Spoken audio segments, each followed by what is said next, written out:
баъди оғози мавсими нав оид ба футбол, клуби футболи Хуҷанд бозиҳои хонагии худро муваққатан дар варзишгоҳҳои дигар сипарӣ мекард. Имрӯз мо хостем оиди омодагии варзишгоҳ гузорише омода намоем.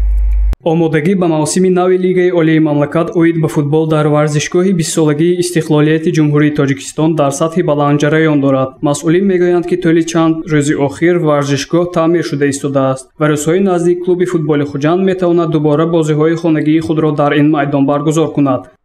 баъд аз гузаронидани чорабинии байналмилалии Наврӯз 2020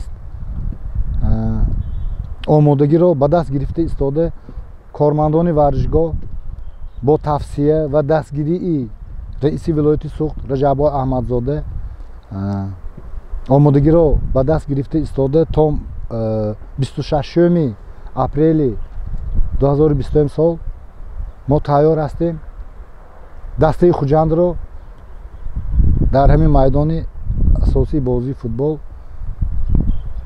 бо ҳарифашон бозиашонро тамошо кунем. гуфта мешавад, ки дар даври навбатии Лигаи Олии Мамлакат дастаи Хуҷанд метавонад бозиҳои хонагиашро дар майдони мазкур баргузор кунад. Агарчи дар Тоҷикистон вируси ковид ба қайд гирифта нашудааст, аммо Федератсияи футболи кишвар қарор баровард, ки ба хотири пешгирӣ бозиҳо бе иштироки мухлисон баргузор гардад. бино ба иттилои масъулини варзишгоҳ, онҳо нақша доранд, ки дар майдони футбол таҷҳизоти равшанидиҳанда насб кунанд. чароғакҳои нав бо дастгирии раиси вилояти Суғд дар вақтҳои наздик ҷиҳозонида мешаванд.